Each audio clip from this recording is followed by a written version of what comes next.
Okay. Well, thank y'all for being here. This morning, when I opened my eyes, I knew when I went to bed last night that Pat probably wasn't going to make it through the night. But when I opened my eyes this morning, got the news that she had passed away. First thing I thought, well, Pat and Kay are up in heaven doing a coaching clinic. I can just see them both sitting there right now, Xing and Oing, and Kay saying, "Well, Pat, you know, Pat." I mean, so, but I'm sure that's what I thought of, and I smiled about that. So, but no. I reflect back on Pat. Gosh, I actually brought a scorebook from when we both played in college. I was at Carson Newman and Pat was at UT Martin, and here we are. I had 6 points, Pat had 8. So anyway, but here's an old scorebook from those days, and so that's when I first knew her. I met her. I didn't really know her because we played against each other. But then a couple years later, we go to the University of Tennessee. We're in graduate school there together. Our assistantships, we both were on assistantships.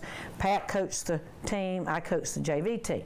And so we were together all the time because we had all of our classes, had the same classes together. And then we were doing basketball. So except when we were, sleeping, we were together pretty much. So we became great friends, and we have remained that to this day. And I wouldn't be here at University of North Carolina. I wouldn't have had the success I've had if it wasn't for Pat. She has helped me along my career like she's helped many, many people. But more than anything else, she's been a dear, dear friend. When she was diagnosed in 2011, the Tennessee family sent me this. You've probably seen these Pat Summitt shirts. We back Pat. And then on the back of it, it says, "Our coach, our friend, and our family." And it's from the University of Tennessee. So I had that down in my office. And then I've got so much stuff. I could probably almost open up a museum. I kept this because it says, "Thank you, Pat," which we all owe so much to Pat. And then, this one here was the Jimmy V. And this was the year I was inducted into the Women's Basketball Hall of Fame. And so I kept that as well. And then a former player, I had played in South Carolina high school, sent me this, and it's got different people on there. And this was also sent to me. This was for my Naismith induction. And so you can see through just things that people have sent me, Pat has been a big part of my life and my coaching career. This is my 42nd, I guess, something like that. And then whenever I got my 900th win in 13, right before I got leukemia, I did a 900 win thank you tour, and I went and spent the afternoon with Pat. And so Mark's got the pictures there, but here's one of the pictures of being with Pat at my 900 win tour. And like I said, I went up. I've seen her twice since then. I went up last summer was the last time that I really spent any time with Pat. So, and another thing is, of course, Pat had to wear a lot of orange, being a Tennessee coach, but her favorite color was Carolina blue. Okay, if you ever notice, the Tennessee uniforms, all of a sudden, they had a little blue trim, if you notice that. Okay, and but Pat's favorite color was Carolina blue, and so I know that. But so many wonderful memories, coaching and everything. But the '84 Olympics, she was head coach, Kay was assistant. I was part of that basketball staff there, so that was a wonderful experience as well. But we've just had so many life experiences together because Pat and I are the same age. Pat was 64 on June the 14th. And so, like, I got married the year before she did, and then my son, Van, is 1 year older than Tyler. So we went through a lot of life experiences about the same time. And so we go way beyond basketball, even though we're both, basketball was our careers and our passion and a big part of our life. But away from basketball, we were dear friends. In fact, when I was diagnosed with leukemia 2.5 years ago, the day it was announced, Pat called me, and she called me every day the whole time I was in the hospital that first month. She called me every day, and if she didn't get me, she would keep calling. And so she stayed in touch with me, and then throughout the months, and she would still call me at least once a week, and also again, we just have been really, really good friends. And We're going to miss her very, very much. But back to basketball, which I know y'all are really interested in that. Pat knocked down so many doors, so many barriers. The respect that she gained through the whole world, of basketball, especially with the men coaches, because of her knowledge. And I don't know in my lifetime if I have ever known or been around a more assertive, aggressive, dominating female than Pat Summitt. Now, that was she'd give you that look, and she was that way as a coach, very demanding and all, but she had a wonderful heart. She would do anything for you. Pat loved people. There was always a crowd around Pat, and she loved to cook. So if you knew you were going to Pat's house, you were going to get a great country meal, and Pat was going to cook it, and then there would be lots of other people there because Pat loved to have people around her. And Pat was always, if Pat was there, there was a party. She was always the life of the party. And Pat was a lot of fun. Like I said, away from basketball, we had a blast. We'd go on cruises together, and every summer our graduate school group would get together, and we wouldn't talk basketball or anything like that. We just enjoyed our relationship and our friendship. So, I'm going to miss her as a coach, and but more than everything else, I'm going to miss her as a dear friend. So, what questions do y'all want to ask me? That game, was that the first time you guys ever interacted when y'all played against each other? First time I ever saw Pat Summitt was when we played. I was at Carson Newman and she was at UT Martin. I'd heard about her.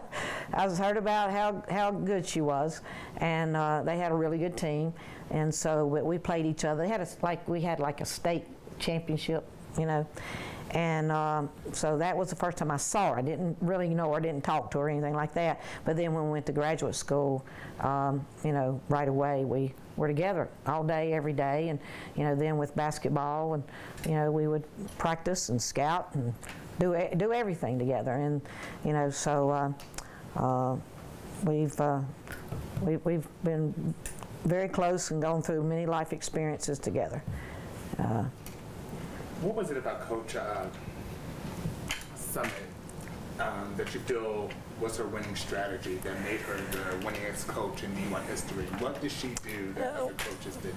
Well, first of all, Pat was a farm girl, a country girl from Henrietta, Tennessee. Her dad was very disciplinarian, very tough on her, and expected her to do the same farm work as the boys.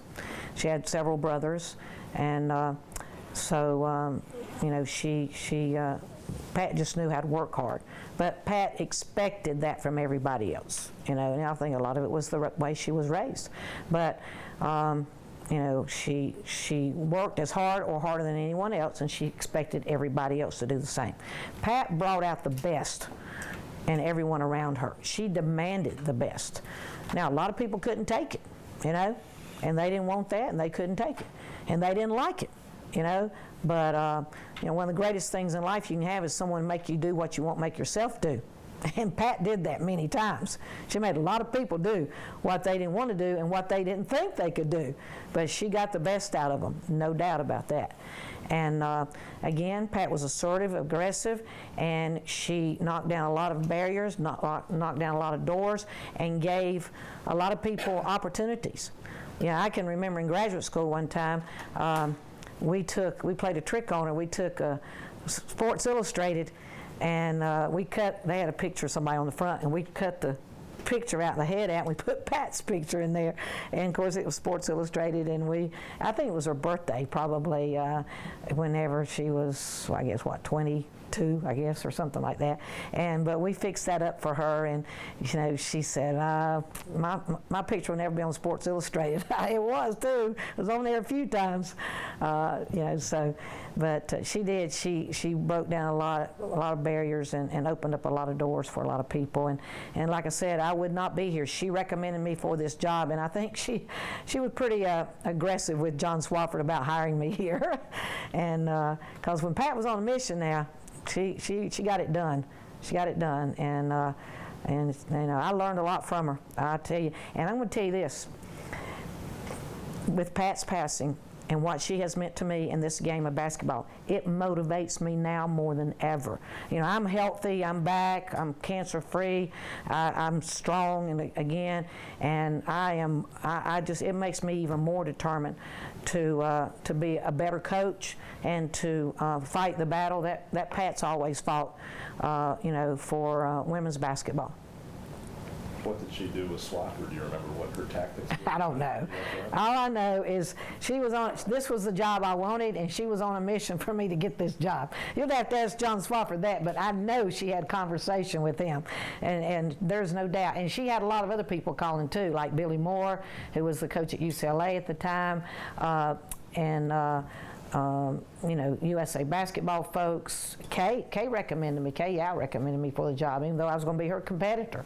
But again, that was then the camaraderie and the fellowship of coaches, because it was all about making the game better. It wasn't about an individual or anything like that. It was about what can we do to grow the sport of women's basketball.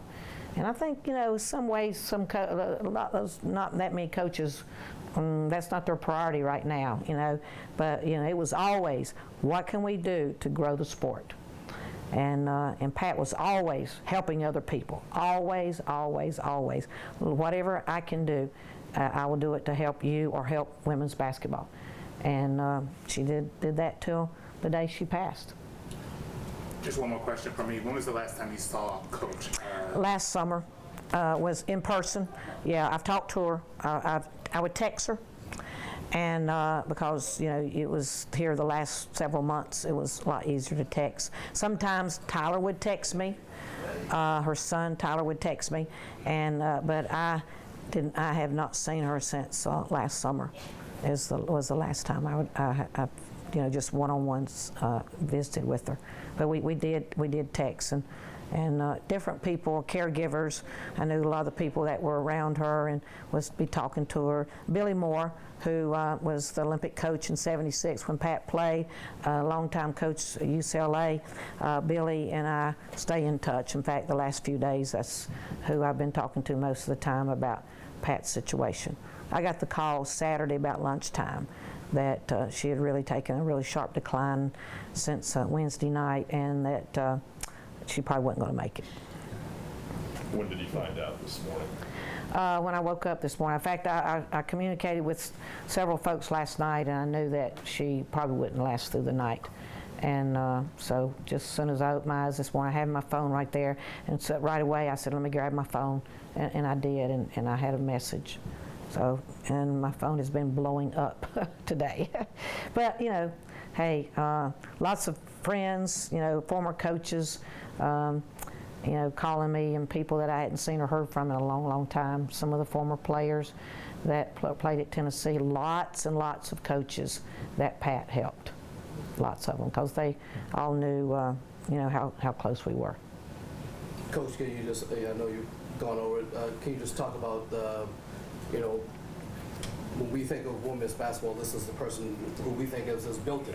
Yes. The giant that she is. To just talk about losing a giant that she is. Well, I mean, we've lost a tremendous coach, with her record and what she's done for women's basketball. But what a person, what a lady.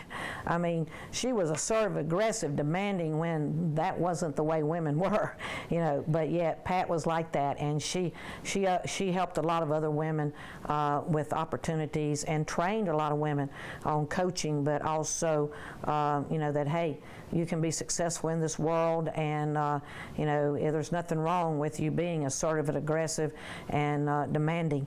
And so, but Pat, she taught me a lot, and lots of times I would call her and we'd discuss different things, situations or problems or issues or things like that. And she was always giving me a lot of really good advice.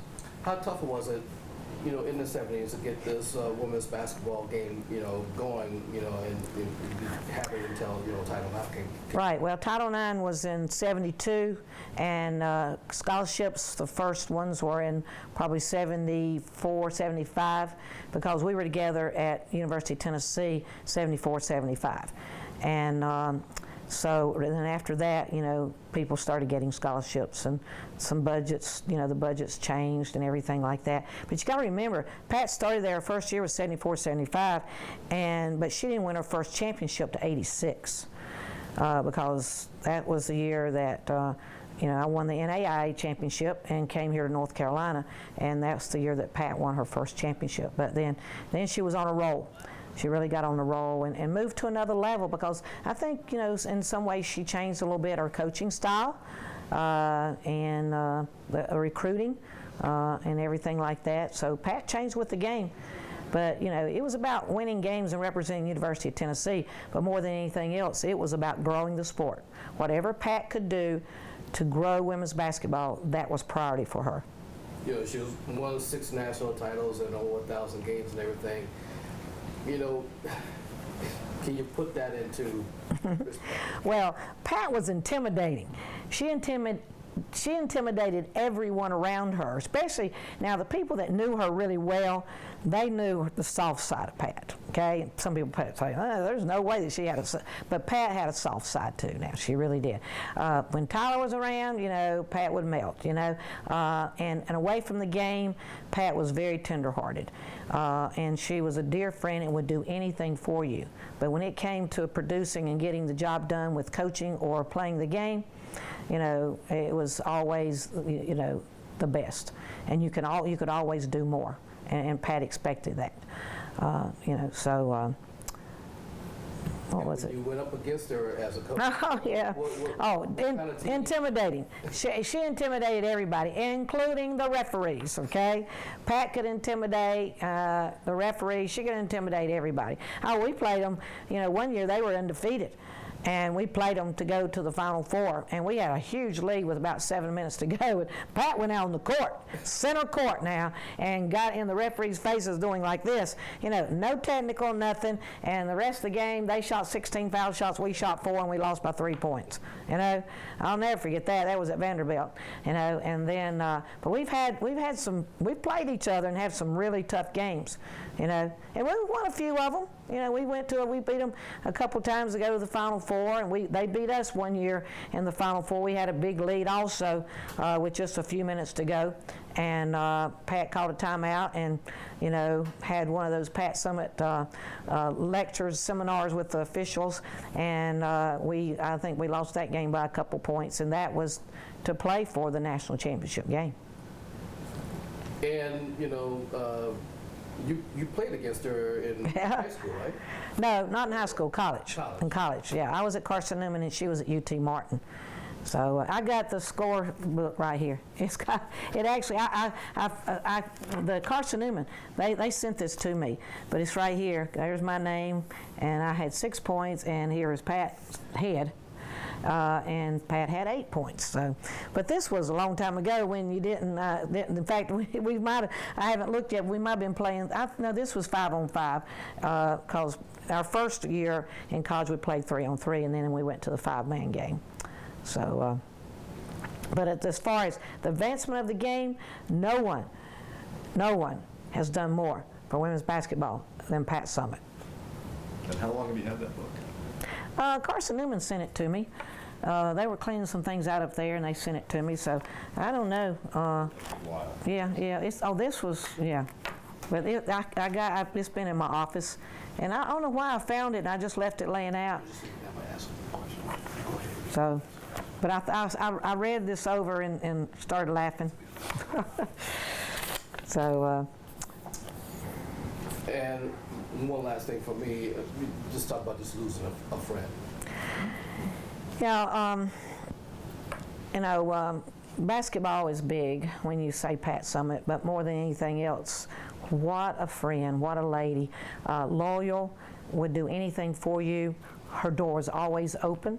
I never went to Knoxville that I didn't stay at her house. And when you went to Pat's, you knew that you were going to have a great meal because she was going to cook for you. I mean, you never ordered out. You didn't go to restaurants. You ate at Pat's house because she loved to cook. I mean, all through her career, she would work all day, do all this stuff, have practices, and then she'd come home and cook every night. No, not me, but Pat did that.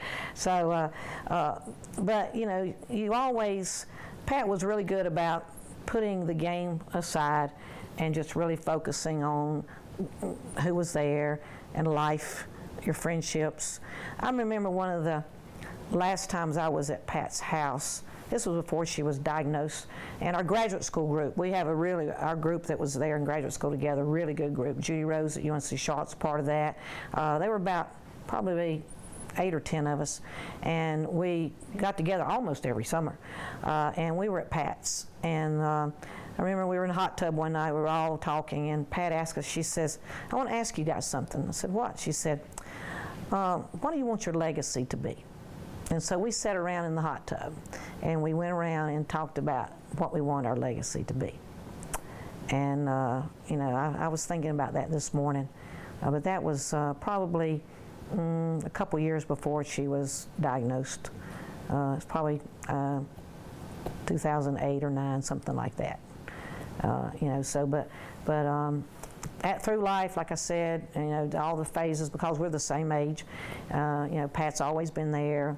You know, the death of a parent or something, or a situation that you would go through, you know, Pat was always making a phone call, and she's, you know, been to my cabin in the mountains, and she's been to my place at the beach, and, you know, we've gone on cruises together, and, you know, we've just done a lot of good, fun life things together. And so that's why I say, yeah, she can intimidate, and she can give you that stare, and she can be so demanding and intimidating, but, you know, Pat had a soft heart, and she would do anything for you. And so, you know, I've lost a dear friend, and we've lost a tremendous coach, but more so than anything, we've lost a great person.